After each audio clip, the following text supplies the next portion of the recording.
سلام و عرض ادب و احترام خدمت همه همراهان عزیز و گرامی آکادمی حسن زاده فایننس. خیلی خوش اومدیم به ویدیوی آموزش جامع و کامل 0 تا 100 صرافی بینگ ایکس با آخرین آپدیت های سال 1403 یا همون سال 2024 میلادی است.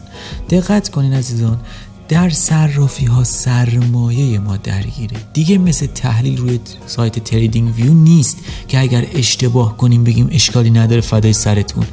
توی صرافی ها اگر که یک اشتباه بکنین سرمایه‌تون رو از دست میدین. شاید بعضی از اشتباهات شما منجر به از دست دادن کل داراییتون بشه. پس خیلی مهمه که 0 تا 100 صرافی ها رو بلد باشین، سپس اقدام کنین برای معامله در اون.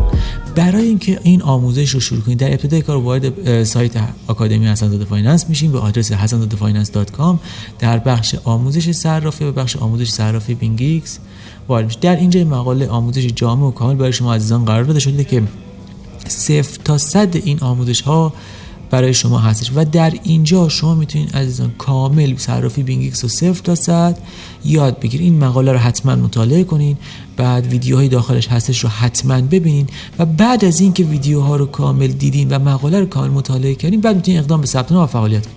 در ضمن لازم ذکر بهتون بگم که حتما ثبت نام خودتون رو از طریق لینک ثبت نام صرافی بینگ ایکس که هستش انجام بدین و به این صورت میتونید یک تخفیف کارمزد فوق العاده عالی رو بگیرید و عملا معاملات شما در این صرافی نزدیک به رایگان میشه و حتما از این فرصتی که پیش اومده استفاده کنید. تا یادم نرفته خدمتتون بگم پاسخ چند تا از مهمترین سوالات و بدترین اتفاقاتی که برای شما عزیزان میفته در این صرافی رو در این ویدیو با هم دیگه بررسی میکنیم و جلوگیری میکنیم از اینکه بخواد هر اتفاقی برای سرمایه شما عزیزان بیفته. بریم دیگه با هم دیگه آموزش این صرافی رو روی سایت صرافی بینگ ایکس شروع کنیم. خب عزیزان با هم دیگه وارد سایت صرافی بینگ ایکس شدین. دقت کنین عزیزان، سایتی که بعد وارد بشین bingx.pro. چرا میگم این سایت وارد بشین؟ چون این سایت اصلا فیلتر نیست. خیلی عزیزان bingx.com میرن وارد میشن، اون فیلتر عزیزان و اذیت میشین. بعد bingx پرو که وارد بشین یادتون باشه اولین قدم پس از ورود به صرافی اینه که بیاین زبانشو فارسی کنین. اینجا میاین راحت روی این کره زمین کلیک میکنین، زبان فارسی رو انتخاب میکنین و بعد از اینکه زبان فارسی رو انتخاب کردیم خب حالا بعد از اون باید چی کار کنیم؟ یه نکته مهم وجود داره. اولین قدم بعد از اینکه ثبت نامتون رو کردین اینه که حتما امنیت حساب خودتون رو تامین کنین. خب عزیزان دقت کنید، مثلا ما اینجا میخوایم بیا امنیت حساب خودمون رو تامین کنیم، میایم اینجا تو این بخش این کله آدمک، میایم تو بخش حساب و امنیت. در اینجا میتونیم امنیت حساب خودمون رو بررسی کنیم، ببینیم در چه شرایطی وجود داره. خب وارد این بخش میشیم. نگاه کنید یه یوزر آیدی اینجا وجود داره، یو آی دی، یه عدده. این عدد رو مرحمت کنین برای حساب خودتون یادداشت کنین. بعد میایم پایینتر، اینا دیگه مسائل مهمی نیست و میایم تو بخش اینجا گوگل اتنتیکیتور. بعد این گوگل اتنتیکیتور رو حتما تنظیم کنین برای حساب خودتون. مهم اهمیت داره. شماره تلفن ترجیحاً نذارین، اس ام اس خیلی گیر میکنه. خیلی ازتون خیلی میپرسن شماره تلفن بذاریم یا شماره تلفن نذاریم که من معمولا پیشنهاد میکنم که شماره تلفن قرار ندید. ایمیل که کلا روی حسابتون هستش از لحظه ثبت نام، رمز عبور، این رمز حساب سرمایه رمز اضافی بودنش بهتر از نبودنش. همون چیزی که خیلی مهمه کد ضد فیشینگ. یک نکته بهتون بگم، دیدین جدیدن خیلی مد شده پیام میدن و میگن ابلاغی شما نمیدونم حساب شما مثلا جایزه شما، بعد یه لینک میذارن و کلیک میکنین رو لینک حسابتون رو خالی میکنن. این موضوع برای بینگ ایکس اتفاق میفته جدیدن و من چند بار خودم شخصا دیدم ایمیل های فیک میفرستن و توی اون ایمیل از جانب بینگ ایکس صحبت میکنن و شما رو لینک حساب میزنین میگن حساب شما رو خالی میکنن، اطلاعات حسابتون رو میگیرن و حسابتون رو خالی میکنن. یکی از چیزایی که خیلی مهمه اینه که حتما این کد ضد فیشینگ رو بذارین. اسم خودتون، اسم مثلا فرزندتون، همسرتون، یک حیوان خونگی که دارین، بعد این اسم رو که قرار میدین بعد چه اتفاقی میفته؟ بعدش بینگ ایکس در ابتدای ایمیل هاش میادش این اسم رو میگه و شما میفهمین که واقعی این ایمیل کیک نیستش و میفهمین که این ایمیل از جانب خود بینگ ایکس. اگر روی لینک چیزی هم کلیک بکنین با نسبت اون ایمیل مشکلی نداره. این از بحث امنیت حساب شما هست. خب حالا بخش بعدی، اینجا بخش خرید رمز ارز هستش. خرید رمز ارز باید با استفاده از حساب‌های بین‌المللی باشه. برای ما ایرانی‌ها فعال نیست و عملاً می‌تونیم بگیم کاربردی نداره، مثل ویزا کارت اینا باید باشه که خب ارزش نداره. میاد تو بخش بازارها. در بخش بازارها میاد مواردی که برای معامله وجود داره چه تو بخش اثبات چه تو بخش فیوچرز 0% به ما آموزش قرار میده و ما میتونیم این 0% لیستش رو ببینیم عزیزان. و دقت کنید عزیزان لیست بسیار کاملی داره، بعد هم اثبات داره هم فیوچرز داره، بعد توی فیوچرزش خیلی زیاد اومده لیست قرار داده. یعنی چی توی فیوچرزش اومده لیست زیاد قرار داده؟ دقت کنید ببینید مثلا حتی جدای از ارزهای دیجیتال گاهی اوقات اومده فارکس رو هم قرار داده. من فارکس این صرافی رو پیشنهاد نمیکنم چون اختلاف قیمتش چون تازه اومده یه کمی زیاده با اون قیمت واقعی و پیشنهادی که من به شما عزیزان دارم اینه که زیاد از این فارکسش استفاده نکنید. بعد ارزی خاص جالبی هم داره، مثلا نگاه یک ارز من اینجا پیدا کردم پکس جی، دقت کنید ارز جالبه. مثلا این ارز چیه؟ این ارز پکس جی رو دقت بکنید قیمتش $2121 هستش. $2121 هستش پکس جی. بعد این چیه در واقعیت؟ این عین تتره، هر یک تتر $1 یا هر یک پکس جی یک اونس جهانی طلا و از رو اونس جهانی طلا ساخته شده و ارزش خلاصه کامله. لیست ارزهای جذاب ترینش، بیشترین تغییرات و اضافه شدنش هم اینجا میبینین عزیزان. خب از بخش بازارها دو بخش معاملاتی وجود داره، اثبات و فیوچرز. حالا با هم دیگه بریم سراغ بخش اثبات. در بخش اثبات دو تا بخش وجود داره، اثبات تبدیل که برای تبدیل سریع ارزهاتون به هم دیگه است. مثلا بیت کوین به تتر که کارمزدش هم یکمی زیاد میگیره، پیشنهاد میکنم که زیاد ازش استفاده نکنید. شما که دارین ویدیو رو ببینید بخش اثبات اصلی رو یاد میگیرین و در بخش اثبات اصلی خب قطعا خیلی راحت تر میتونین معامله کنین با کارمزدهای کمتر. اینجا که وارد میشیم اینجا یک نمودار داریم، این نمودار رو که کلا استفاده نکنید، هیچ ارزشی نداره، کلا نمودار هیچ صرافی، حتی ما بگیم بهترین صرافی جهان که با این هست اونم خوب نیست، تیک داره، لگ داره، مشکل داره، زیاد جالب نیست. پیشنهادی که بهتون دارم اینه که از همون نمودار تریدینگی استفاده کنید. بعد این از این اینجا لیست ارزها قراره ارزتون رو میتونین عوض کنین، بیت کوین، اتریوم، سول یا هر ارز دیگه. بعد دفتر سفارشات، دفتر معاملات هیچ ارزشی نداره، کلا به درد نمیخوره چون مخصوص هر صرافی برای خودشه و فایده کاربردی نداره. این بخش معاملات، اینجا بخش اصلیه. بعد نگاه کنید عزیزان یه بخش خرید داریم، یه بخش فروش. یک سوالی که از اون پرسن این که این معامله فروشی که اینجا نمیشه معامله برای سود گرفتن از ریزش بازار؟ نه، این فروش فروختن چیزایی که خریدیم. تو اثبات ما دیدگاه سرمایه گذاری داریم، 1 2 ما اصلا امکان معامله فروش نداریم. بعد حالتهای معامله‌ای که وجود داره یکی بازار، یکی لیمیته که بعد با هم بررسی کنیم. بازار چیه؟ معامله درجا. مثلا من الان چیکار میکنم؟ مثلا من الان 10 تتر درجا میخوام بخرم. چی بخرم؟ بیت کوین بخرم. به چه قیمتی؟ به قیمتی که همین الان هست. به همین قیمت من فقط میخوام بیت کوین بخرم. اصلا مهم نیست چه قیمتی. این میشه معامله بازار، درجا به قیمت بازار، به قیمت حال حاضر. من فقط مقدار رو تعیین میکنم، 10 تا 20 تا 100 تا هرچی. اما معامله لیمیتی نیست. معامله لیمیت اصطلاحاً بهش میگن معاملات در قیمت معین. در این حالت در معامله لیمیت ما میایم یه قیمت معین کنیم، 60000 من کوین، مثلا من 60000 میخوام رسید بیت کوین بخرم. بعد میایم خط دوم رو نمیزنیم، خط سوم میایم مقدار رو وارد میکنیم و مثلا میذاریم $10 $15 و خرید انجام میشه. و چه بازار چه لیمیت ما میایم به هر حال خرید خودمون رو انجام میدیم. بخوایم بفروشیم همینطوری میتونیم بازار بفروشیم یا لیمیت. اما یک سوالی وجود داره. فرض کنیم مثلا من اینجا اومدم خریدم، این نقطه خریدم، اینجا میگم اومد قیمت دارایی من فروخته بشه با ضرر، اینجا که قیمت اومد دارایی من فروخته بشه با سود. معنای تکنیکالی این بحث چی عزیزان؟ سوالی که از ما همیشه می‌پرسن اینه تو اثبات چطوری حد سود حد ضرر بذاریم؟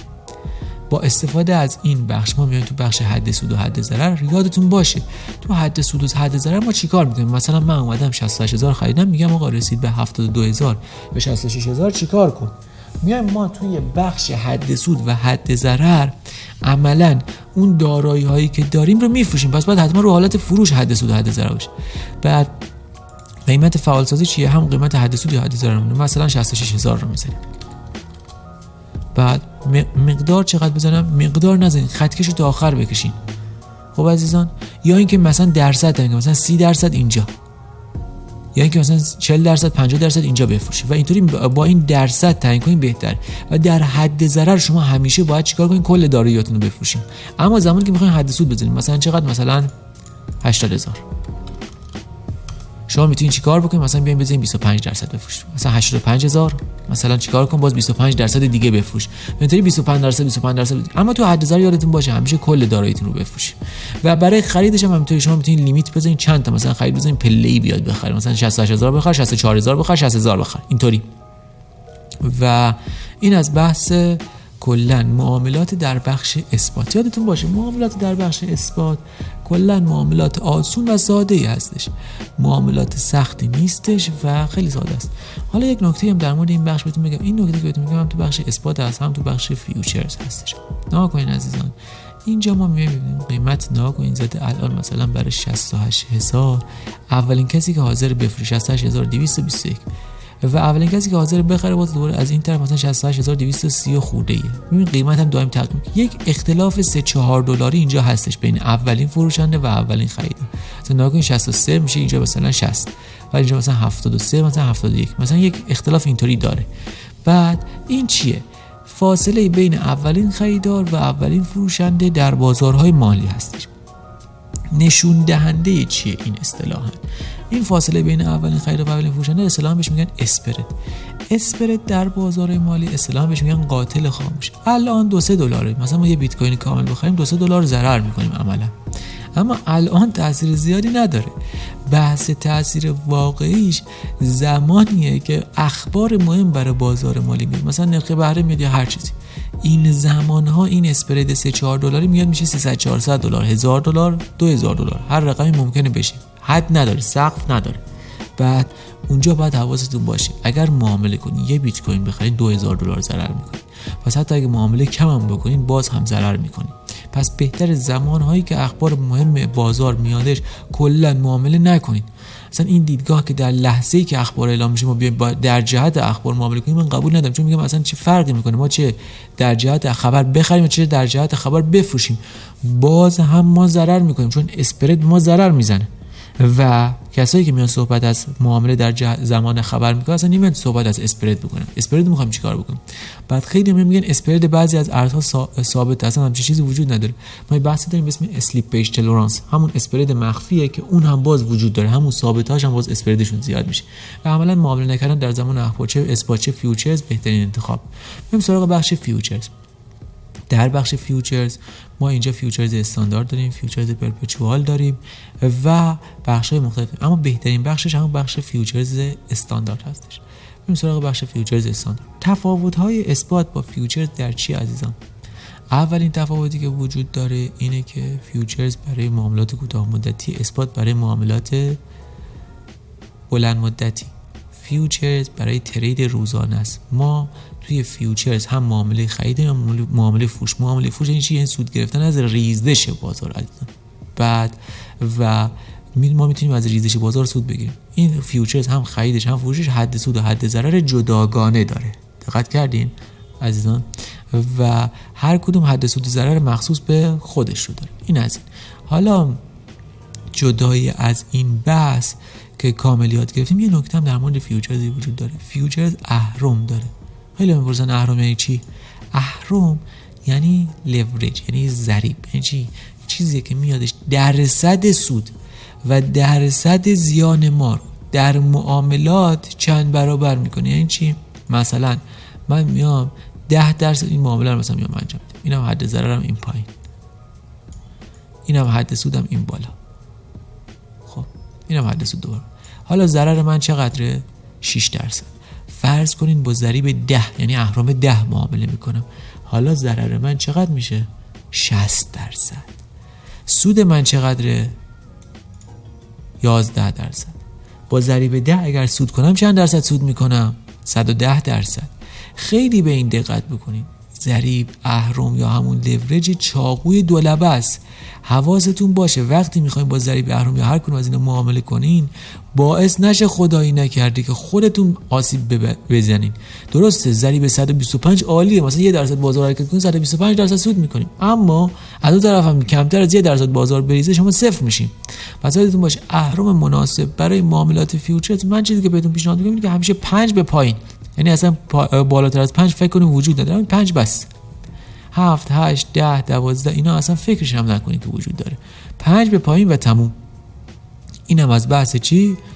اینم از بحث اهرم عزیزان. حالا با هم دیگه ببینیم بخش معاملاتی ببینیم چی داریم. اینجا یک مارجین ایزوله داریم، مارجین کراس. تفاوت این دوتا در چی عزیزان؟ مارجین ایزوله زمانی که فرض کنیم من $100 تو حسابم دارم، میام $10 معامله میکنم، اشتباه میکنم، ریسک میکنم، تمام میکنم، میام اهرم بالا میزنم، $10 هم از دست میدم. چقدر موند؟ خب اون $10 صفر شد، اما کل حسابم چقدر موند؟ میشه $90. اما مارجین کراس چی؟ این شدش مارجین ایزوله. مارجین کراس میاد $10 دیگه از حسابت میکشه، میذاره تو معامله، 10 تا دیگه، 10 تا دیگه، 10 تا دیگه، اینقدر میکشه تا اون $100 که تو بخش فیوچرزایی کلا صفر بشه. پس خیلی مهمه که این بخش مارجین ایزوله رو همیشه استفاده کنیم. حساب تو بخش بعدی، بخش حساب، ما اینجا حساب BTC داریم زیاد کاربردی نداره، حساب USDT بونوس هم داریم زیاد کاربردی نداره. یه حساب USDT داریم پول اصلی ما، دارایی در دسترس اصلی ما رو میاد نشون میده. یه حساب VST هم داریم. حساب VST چیه؟ حساب VST میادش و یک پول الکی در اختیار ما میذاره و ما میتونیم با استفاده از این پول الکی معامله کنیم، سود کنیم، ضرر کنیم. خیلی پیشنهاد میکنم به افرادی که تازه کار هستن طولانی مدت استفاده کردن از حساب‌های VST یا کلا اصطلاحاً بهش میگن حساب‌های دمو خوب نیست، اما اصلا استفاده نکردن ازش هم اشتباهه. حتما ابتدای کار که شروع کردیم بازار مالی از این حساب VST استفاده کنیم و بهره ببریم. بریم سراغ بخش حساب USDT. با پول واقعی که ما می‌خوایم معامله کنیم، یک معامله لانگ داریم، یک معامله شورت داریم. معامله لانگ خب سودی، معامله شورت هم که نزولی. بخش بعدی بازار فعال سازی. تفاوتشون چیه؟ بازار همون معاملات درجا در حین قیمت بازاره. فعال سازی چیه؟ معامله در قیمت مورد. مثلا ما میذاریم بازار مارجین چقدر، مثلا ما میذاریم، مثلا ما میذاریم مارجین رو $20. اینم از 20. بعد میام اینجا بخش بعدی اهرم که گفتم 5 بالاتر از 5 دانی اصلا فرق نمیکنه، بیت کوین یا هر شیت کوین یا مثلا آلت کوین فرق نمیکنه. اینجا حد سود حد ضرر فعال میکنیم. وقتی میخوایم فعال کنین عزیزان این درصدشو بزنید روی USDT که عدد دقیق تعیین بشه برای حد سود و ضررتون. این از این. بعد از اینکه تعیین کنین، خب حالا مثلا من میام یه معامله همینطوری الکی الان بذارم، اینم از این. بعد اینم یه حد سود 2 برابری قرار میدم براش مثلا، و حالا میخوام این معامله رو بزنم. بعد میام اینجا تو بخش حد سود، عدد حد سود رو میذارم 77405. حد ضرر چی؟ میام اینجا میذاریم 63893. این از این. میگه اگه تو ضرر کنی $6 ضرر میکنی، اگه سود کنی $13 سود میکنی. این معامله رو میخوای؟ بله میزنم و وارد معامله میشه. این معامله اینجا برای من میاد BTC USDT $20 گذاشتی، اهرمت 5، بعد پولت USDT VST نیستش. بعد میتونیم حتی تغییرش بزنیم که مثلا تغییر کنه و مثلا عوض بشه، میزان داراییمون بیشترش کنیم، کمترش کنیم. اینو میشه انجام دادش. بعد این از این. بعد میزان سود و ضرر حال حاضر، میانگین قیمت بازچین قیمتی که ما وارد معامله شدیم. بعد قیمت لیکویشن، این قیمتی که اگر بازار به اون قیمت برسه، بعد کل این پول من، کل این $20 من صفر میشه. اما هیچ وقت نباید بازار به اون قیمت برسه و هیچ وقت نمیرسه. علت چیه؟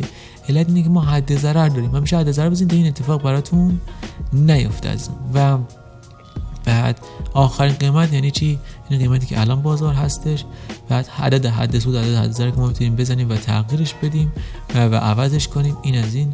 و برای حد ضرر متحرک چیه؟ حد ضرر متحرک یک نوع حد ضرری که پشت سر قیمت به صورت پیوسته حرکت میکنه. یعنی مثلا فرض کنیم من اینجا وارد شدم، اینم حد ضرر من هستش. قیمت از اینجا یکم میره بالاتر، حد ضرر منم پا داره میاد بالاتر. قیمت میره بالاتر، حد ضرر میاد بالاتر. خب قیمت تا ابد که نمیره بالاتر دیگه. مثلا ما فرض کنیم تا اینجا اومد، اینم حد ضرر من اومد تا اینجا. قیمت بالاخره میاد پایین که یک جایی که اومد پایین چی؟ این حد ضرر پایینتر نمیاد، همینجا میمونه، هی میاد پایین تا اینجا میرسه و اینجا معامله رو میبنده. یعنی چی دارم بهتون میگم؟ یعنی دارم بهتون میگم که این حد ضرر متحرک فقط سیو سود انجام میده برام. کلا برای کاهش ضرر خیلی پیشنهاد میکنم که بیاین یک مقداری تعیین بکنید، یک فاصله معینی تعیین بکنید براش با استفاده از این بخش و بیاین بگیم پشت سر قیمت حرکت بکنید، سودی که میگیرین رو سیو کنه براتون. بعد اینجا نوع معامله رو نشون میده ما و دیگه بخش خاصی نداره، چون این بخش جز این بخش بستن به شما کمک می‌کنه بستن جزئی بذارین. یعنی که ما میتونیم بستن برای کل داراییمون بذاریم یا درصد میتونیم تعیین کنیم که با استفاده از این ما میتونیم بریم بخشی از معامله خودمون رو ببندیم عزیزان. مثلا اگر نصف معامله به سود رسید ما میتونیم بیایم اینجا بذاریم مثلا 50% معامله $10 رو مثلا برای من ببند. و اینطوری میتونیم پله پله بیایم برای خودمون معاملات رو ببندیم. و این از بحث معاملات بودش در بخش فیوچر. ما میتونیم اینجا بستن جزئی رو کلا برداریم و کلا معامله رو یک جا ببندیم. اینم از بخش بستن معاملات عزیزان و کلا معاملات فیوچرز رو با هم دیگه یاد گرفتیم. اما یک نکته که اگه بخوام بهتون بگم خیلی ارزشمند و مهم باشه و اساسی اینه که هیچ وقت تو این فیوچرز طمع نکنید. میدونم فکر میکنین و به خودتون میگی که آره من $10 گذاشتم $7 سود گرفتم، اگر $100 میذاشتم $70 سود میگرفتم، الان اون $70 چی کارا میکردیم؟ آدم میشین تو ذهنش اون پولا رو خرج میکنه، ولی اصلا فکرش هم نکنین عزیزان، اصلا سمتش هم نرین، فوق العاده براتون در نهایت مرگبار خواهد بود. پس پیشنهاد من به شما عزیزان اینه که حتما از معامله سنگین، معاملات با اهرم بالا بپرهیزین. اگر بلد نیستین، اگر تریدر نیستین، ترجمه مثلا یک کانال سیگنالی چیزی باشه که بهش اعتماد کنیم، مطمئن باشین سودساز، از اون استفاده کنیم. و اینم از بحث معاملات در بخش فیوچرز. یه بخش دیگه وجود داره، فیوچرز پرپچوال. بعضی از ارزها داخل فیوچرز پرپچوال هست که در بخش فیوچرز استاندارد نیست عزیزان، ولی زیاد تفاوت خاصی نداره. یکم آپشناشو اضافه کرده، زیادم کاربردی است. مثلا نگاه کنین باز کردن بسن آورده گذاشته اینجا اهرم معامله خرید و فروش اینجای، بعد اینجا مثلا پوزیشن لانگ و مثلا پوزیشن شورتش اومده این پایین گذاشته، حد سود و ضرر لانگ و شورت شده که خیلی تاثیر زیادی نداره و خیلی تفاوت ایجاد نمیکنه، اما کلا یک سری قابلیت‌های اضافه وجود داره در این بخش. این از بخش فیوچرز استاندارد و پرپچوال که با هم دیگه یاد گرفتیم. بریم سراغ بخش کپی ترید. و اما کپی ترید یعنی چی؟ یعنی یه تریدر میاد ترید میکنه، بعد از اینکه اون تریدر ترید کرد، تریدهای اون برای شما کپی میشه، اگه اون سود کنه شما هم سود میکنید، اگه اون ضرر کنه شما هم ضرر میکنید و به این صورت میتونین با استفاده از کپی کردن یک شخص دیگه سود کسب کنید. اما یادتون باشه تو کپی ترید اولین بخش سودشه. هر چی سود بیشتر باشه بهتر نیست، اصلا همچین چیزی وجود نداره. باید سود منطقی باشه، 20%، 30%، 40% ماهیانه منطقیه. اما اینکه یک شخصی بیادش مثلا ماهیانه 1000% سود کنه، باید برای شما عزیزان شک برانگیز باشه و بهتره از این افراد بپرهیزیم. تعداد کپی کنندگان چقدر؟ حداقل 5000 نفر رو داشته باشه. میزان دارایی حسابش بعضی اوقات مینویسه دارایی حساب حداقل $10,000 رو اون شخص داشته باشه. بعد مهمترین بخش این سطح ریسک پذیری رو دقت کنید. این سطح ریسک باید 1، 2، 3 باشه، بیشتر نباشه. و در نهایت معامله‌گر خودتون که پیدا کردین، مثلا میتونید اینجا بیاین کپیشو بزنید این معامله‌گر رو، یا حالا مثلا هر معامله‌گر دیگه کپیشو میزنید. اینجا دقت کنید، اینجا این مورد گزینه نداره. بعضی معامله‌گرا رو میشه با استفاده از VST هم اومدش و کپیشون کرد. حتما معامله‌گرتون باید با VST ابتدا کپی کنین. بعد از اینکه با VST کپی کردین، اگر اعتماد کسب کردن و مردم سودساز بودنش رو دیدین، بعد بیاین و با پول واقعی کپیش کنین. اینم از این بخش. بریم سراغ بخش بعدی، گنجینه. در بخش گنجینه ما یه بخش معاملات گرید رو داریم. معاملات گرید چی؟ همون ربات‌های صرافی. سود 7 روزش مثلا اومده گفته 7 روزه اینقدر سود کرده، سود یک سالش میشه 5822%. واقعیت هم چیزی وجود نداره و کلا معاملات گرید رو من شخصا بهتون پیشنهاد نمی‌کنم. ربات‌های صرافی اصلا سودای خوبی هم بعضی اوقات دارن، اما بیشتر اوقات ضررهای خوبی هم دارن. و چیزی که بهتون پیشنهاد می‌کنم تو بخش کلا کپی کردن، اگه می‌خواید کپی کنید از ربات‌های صرافی استفاده نکنید، از کپی ترید استفاده کنید که بیشتر برای شما مزایا و سودسازی رو خواهد داشت. خب با هم دیگه فکر می‌کنم 0 تا 100 این صرافی بینگیکس رو یاد گرفتیم. بازم سوال چیزی داشتیم با ما در میون بذارین و امیدوارم که نهایت استفاده رو از این ویدیو برده باشین عزیزان. شاد، موفق و پیروز باشین. فعلا خدا نگهدارتون.